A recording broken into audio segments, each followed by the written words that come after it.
I have a few suggestions that may help you on your way to a better world.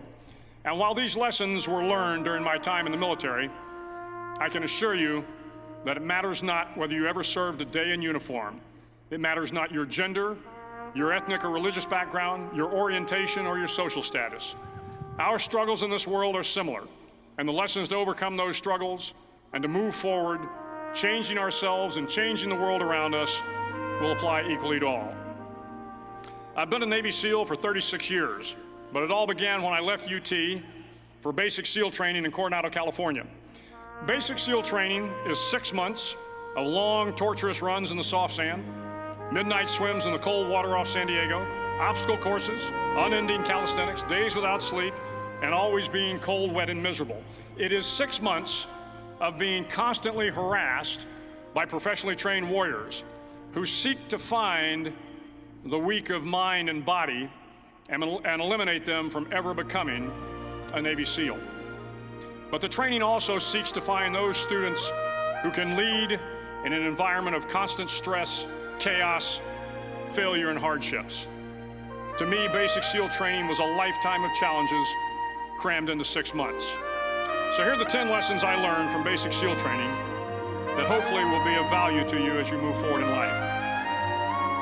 Every morning in SEAL training, my instructors, who at the time were all Vietnam veterans, would show up in my barracks room, and the first thing they'd do was inspect my bed. If you did it right, the corners would be square, the covers would be pulled tight, the pillow centered just under the headboard, and the extra blanket folded neatly at the foot of the rack. It was a simple task, mundane at best, but every morning we were required to make our bed to perfection. It seemed a little ridiculous at the time, particularly in light of the fact that we were aspiring to be real warriors, tough, battle-hardened SEALs. But the wisdom of this simple act has been proven to me many times over. If you make your bed every morning, you will have accomplished the first task of the day. It will give you a small sense of pride, and it will encourage you to do another task, and another, and another. And by the end of the day, that one task completed will have turned into many tasks completed. Making your bed will also reinforce the fact that the little things in life matter. If you can't do the little things right, you'll never be able to do the big things right. And if by chance you have a miserable day, you will come home to a bed that is made, that you made. And a made bed gives you encouragement that tomorrow will be better. So if you want to change the world, start off by making your bed. During SEAL training, the students are all broken down into boat crews. Each crew is 7 students, 3 on each side of a small rubber boat, and 1 coxswain to help guide the dinghy. Every day, your boat crew forms up on the beach and is instructed to get through the surf zone and paddle several miles down the coast. In the winter, the surf off San Diego can get to be 8 to 10 feet high, and it is exceedingly difficult to paddle through the plunging surf unless everyone digs in. Every paddle must be synchronized to the stroke count of the coxswain. Everyone must exert equal effort, or the boat will turn against the wave and be unceremoniously dumped back on the beach. For the boat to make it to its destination, everyone must paddle. You can't change the world alone. You will need some help. And to truly get from your starting point to your destination takes friends, colleagues, the goodwill of strangers, and a strong coxswain to guide you. If you want to change the world, find someone to help you paddle. Over a few weeks of difficult training, my SEAL class, which started with 150 men, was down to just 42. There were now 6 boat crews of 7 men each.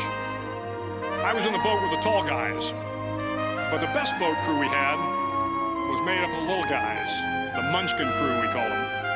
No one was over 5'5". The Munchkin boat crew had 1 American Indian, 1 African American, 1 Polish American, 1 Greek American, 1 Italian American, and 2 tough kids from the Midwest.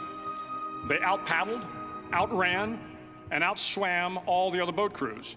The big men in the other boat crews would always make good-natured fun of the tiny little flippers the Munchkins put on their tiny little feet prior to every swim.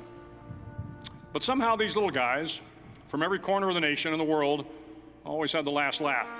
swimming faster than everyone and reaching the shore long before the rest of us. SEAL training was a great equalizer. Nothing mattered but your will to succeed, not your color, not your ethnic background, not your education, not your social status. If you want to change the world, measure a person by the size of their heart, not by the size of their flippers. Several times a week, the instructors would line up the class and do a uniform inspection. It was exceptionally thorough. Your hat had to be perfectly starched, your uniform immaculately pressed, your belt buckle shiny and void of any smudges. But it seemed that no matter how much effort you put into starching your hat or pressing your uniform or polishing your belt buckle, it just wasn't good enough. The instructors would find something wrong. For failing the uniform inspection, the student had to run, fully clothed, into the surf zone, then wet from head to toe, roll around on the beach until every part of your body was covered with sand. The effect was known as a sugar cookie. You stayed in the uniform the rest of the day, cold, wet, and sandy. There were many a student who just couldn't accept the fact that all their efforts were in vain, that no matter how hard they tried to get the uniform right, it went unappreciated. Those students didn't make it through training. Those students didn't understand the purpose of the drill. You were never going to succeed. You were never going to have a perfect uniform. The instructors weren't going to allow it. Sometimes, no matter how well you prepare or how well you perform, you still end up as a sugar cookie. It's just the way life is sometimes. If you want to change the world, get over being a sugar cookie and keep moving forward. Every day during training, you were challenged with multiple physical events: long runs, long swims, obstacle courses, hours of calisthenics, something designed to test your mettle. Every event had standards, times you had to meet. If you failed to meet those times, those standards, your name was posted on a list, and at the end of the day, those on the list were invited to a circus.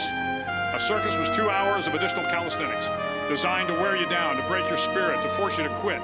No one wanted a circus. A circus meant that for that day, you didn't measure up. A circus meant more fatigue, and more fatigue meant that the following day would be more difficult, and more circuses were likely. But at some time during SEAL training, everyone made the circus list. But an interesting thing happened to those who were constantly on the list. Over time, those students who did 2 hours of extra calisthenics got stronger and stronger. The pain of the circuses built inner strength and physical resiliency. Life is filled with circuses. You will fail. You will likely fail often. It will be painful. It will be discouraging. At times, it will test you to your very core. But if you want to change the world, don't be afraid of the circuses.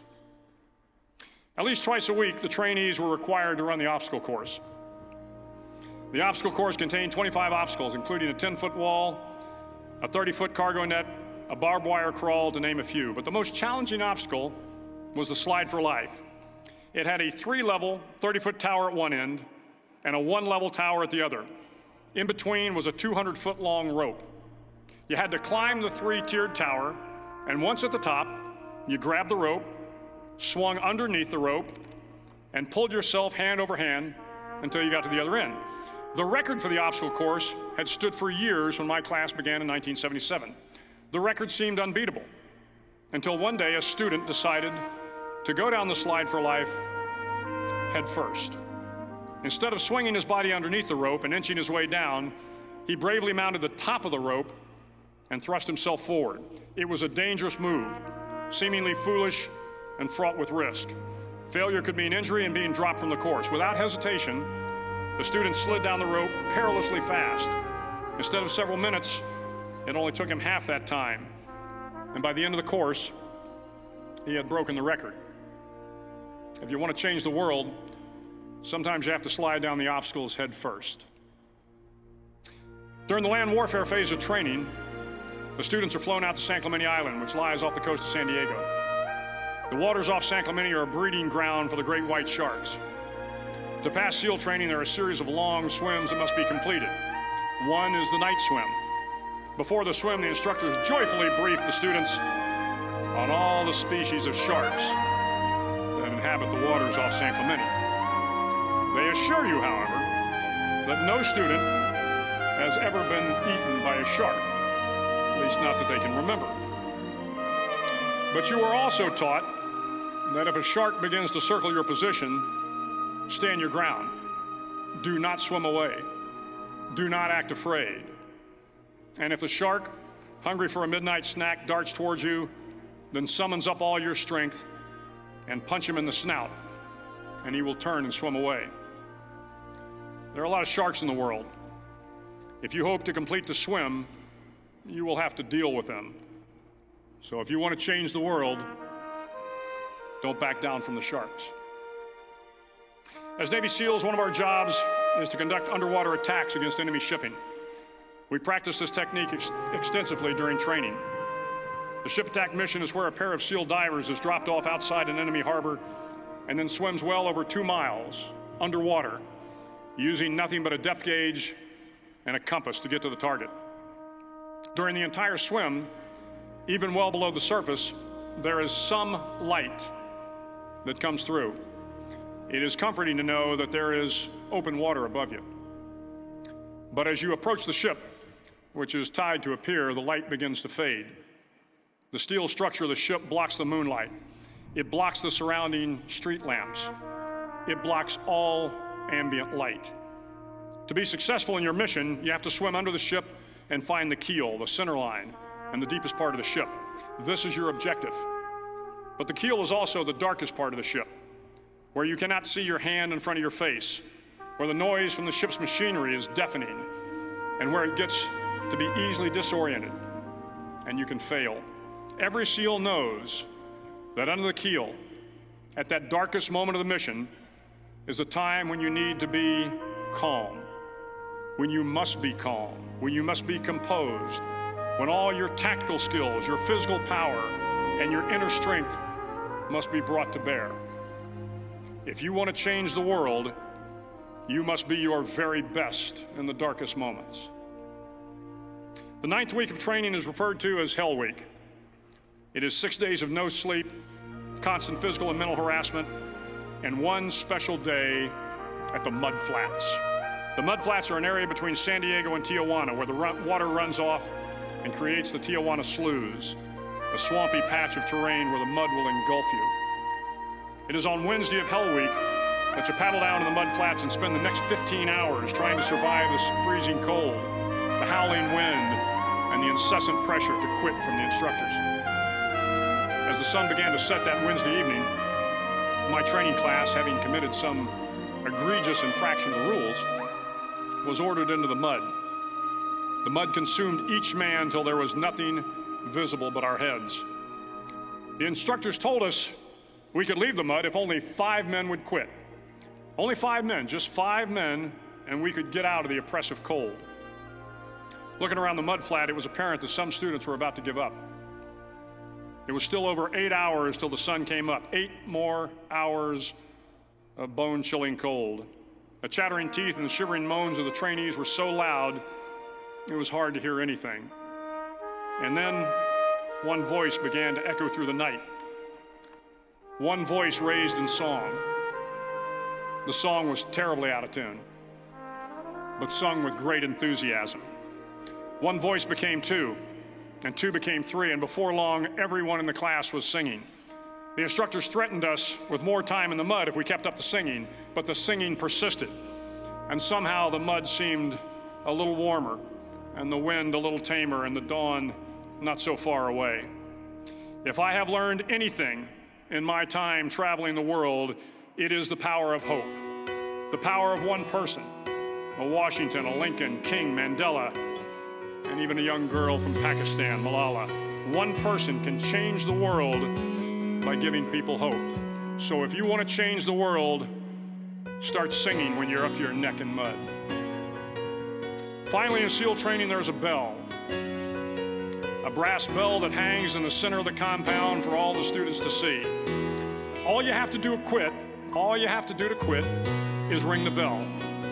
Ring the bell, and you no longer have to wake up at 5 o'clock. Ring the bell, and you no longer have to be in the freezing cold swims.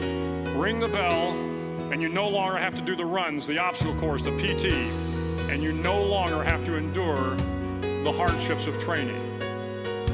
All you have to do is ring the bell to get out. If you want to change the world, don't ever, ever ring the bell. To the class of 2014, you are moments away from graduating, moments away from beginning your journey through life, moments away from starting to change the world for the better. It will not be easy, but you are the class of 2014, the class that can affect the lives of 800 million people in the next century. Start each day with a task completed. Find someone to help you through life. Respect everyone. Know that life is not fair and that you will fail often. But if you take some risks, step up when the times are the toughest, face down the bullies, lift up the downtrodden, and never, ever give up. If you do these things, the next generation and the generations that follow will live in a world far better than the one we have today. And what started here will indeed have changed the world for the better. Thank you very much.